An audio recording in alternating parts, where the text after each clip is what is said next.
প্রিয় দর্শক বন্ধুরা, সবাইকে স্বাগতম নতুন একটা ভিডিওতে। আশা করছি আপনারা সকলে ভালো আছেন আর আমি ভালো আছি।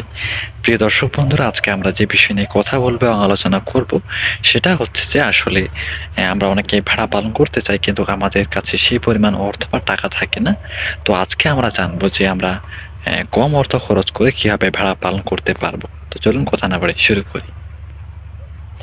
প্রিয় দর্শক বন্ধুরা, আজকে আমরা যে বিষয় নিয়ে আলোচনা করব সেটি হচ্ছে যে আমাদের মধ্যে অনেকেই আছে যারা ভেড়া পালন করতে ইচ্ছুক বা ভেড়া পালন করতে চায়, কিন্তু আমাদের হয়তো সেই পরিমাণ অর্থ থাকে না যে আমরা উন্নত জাতের গাড়ল বা ভেড়া পালন করতে পারবো। এই জন্য অনেকেই আমরা চাই কম দামে ভালো কিছু করার, আর এটি ভেড়া পালনে সম্ভব। অন্য কিছু কম দামে পাওয়া না গেলেও বা না হলেও এই ভেড়া পালনটা আপনি অল্প অর্থ বা অল্প টাকা দিয়ে খুব সুন্দরভাবে করতে পারবেন। কারণ এর মধ্যে অনেক অপশন আছে। মনে করেন যে দেশি ভেড়া আছে, ক্রস আছে, হাই ক্রস আছে এবং গাড়ল আছে। তো আমাদের দেশে সবচেয়ে উন্নত জাতের ভেড়া হচ্ছে গাড়ল, যেটা বর্তমানে বেশ জনপ্রিয় এবং অনেকে পালন করে থাকেন।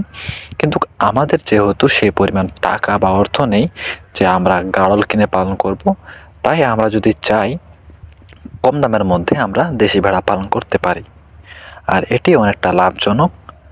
অবশ্যই আমাদের এখানে একটা বিষয় আছে যে একটু আমরা দাম কম পেতে পারি বিক্রয়ের ক্ষেত্রে, কারণ দেশি ভেড়ার দাম তেমন চড়া হয় না। কিন্তু আমরা যদি ভালো মতো লালন পালন করতে পারি এবং পুষ্টিকর খাবার দিতে পারি, তাহলে অবশ্যই আমরা ভালো দাম পাবো। কারণ একটা ভালো দাম কিন্তু যে বাজারে পাবেন এমনটা না। আপনার পরিবেশ, আপনি কেমন লালন পালন করতেছেন, এটা দেখে অনেকে আপনার ভেড়াগুলোকে সুন্দর মনে করে বা দেখবে যে আপনার ভেড়াগুলো পরিপাটি সুন্দর আছে, তখন আপনি একটা অ্যাডভান্স দাম পেয়ে যাবেন একটু বেশি চড়া দামে বিক্রি করার। তো এটা একটা সুবর্ণ সুযোগ। তো আমাদের যেহেতু অর্থ কম বা টাকা পয়সা কম, আমরা চাচ্ছি ভেড়া পালন করতে। এই জন্য আমরা দেশি ভেড়াটাই পালন করতে পারি।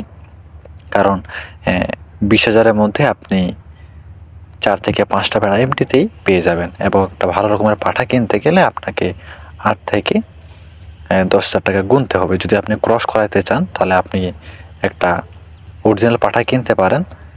দেখা যাচ্ছে যে আপনার ভালো পাঠা একটা কিনতে গেলে 20 থেকে 25,000 বা 15 থেকে 20,000 এরকম যেতে পারে। এখন সেটা ডিপেন্ড করবে কোয়ালিটির উপর, কেমন পাঠা নিচ্ছেন। কারণ দামটা সবসময় ওঠানামা করতেই থাকে। তো অবশ্যই আপনাকে ভালো দেখে নির্বাচন করতে হবে এবং অবশ্যই দরদাম করে নিতে হবে।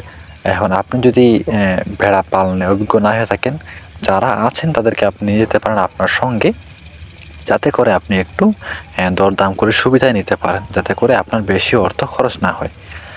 আর এই বর্তমান শীতকালে অবশ্যই ভেড়া পালন করার ক্ষেত্রে সতর্ক থাকবেন যে তাদেরকে মাটিতে না রাখলেই বেস্ট।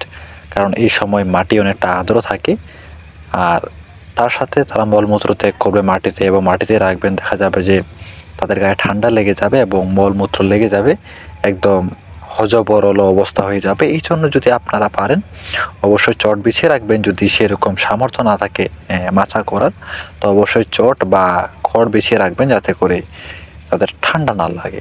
এই বিষয়টা অবশ্যই লক্ষ্য রাখবেন। না হলে কিনলেন, কেনার কয়েকদিন মধ্যে দেখবেন যে নানা রকম সমস্যায় ভুগছে, পরে আপনি দোষ দিবেন যে কেমন ভেড়া যে আমাকে দিল এত টাকা খরচ করে। তো অবশ্যই নিজেকেও সতর্ক থাকতে হবে, শুধু মানুষের দোষ দিয়েও লাভ নাই। প্রত্যেকটা ক্ষেত্রে নিজে আগে ঠিক থাকতে লাগবে, তারপর মানুষের দোষটা দেখতে লাগবে। এটা হচ্ছে বিষয়। তো যেটা বলছিলাম, অবশ্যই এইটা করবেন, কারণ ভেড়া পালনের ক্ষেত্রে এই ঠান্ডার কারণে এক সময় ভেড়া মারা যায়। তো অবশ্যই এই বিষয়গুলো আপনারা মনে রাখবেন। আর দেশি ভেড়া পালনের ক্ষেত্রে লাভ হচ্ছে যে আপনি বছরে প্রায় 4টি বাচ্চা পেতে পারেন বা 5টি বাচ্চা পেতে পারেন। কারণ দেশি ভেড়া বছরে 2বার বাচ্চা দেয় এবং প্রতিবারে 2টি করে বাচ্চা জন্ম দিয়ে থাকে। তো এটি আপনাকে আপনার খামার দ্রুত বাড়তে সাহায্য করবে বা আপনার ভেড়ার সংখ্যা দ্রুত বৃদ্ধি পাবে। এই জন্য আপনি দেশি ভেড়াটা পালন করতে পারেন। আর পরবর্তীতে দেখা যায় যে যখন আপনার এই দেশি ভেড়াটা অনেক সংখ্যায় হয়ে যাবে, তখন আপনি সেখান থেকে কিছুটা বিক্রি করে আপনার খামারে ক্রস বা হাই ক্রস ভেড়াগুলো আস্তে আস্তে ঢুকাইতে পারেন। এতে করে আপনার খামারটি আরও ভালোর দিকে এগিয়ে যাবে। এটা হচ্ছে বিষয়। প্রিয় বন্ধুরা, আশা করি আপনারা বুঝতে পেরেছেন বিষয়গুলো। ভালো থাকবেন, ভুল হলে ক্ষমা দৃষ্টিতে দেখবেন। দেখা হচ্ছে নতুন ভিডিওতে নতুন বিষয় নিয়ে। ভালো থাকবেন, ধন্যবাদ।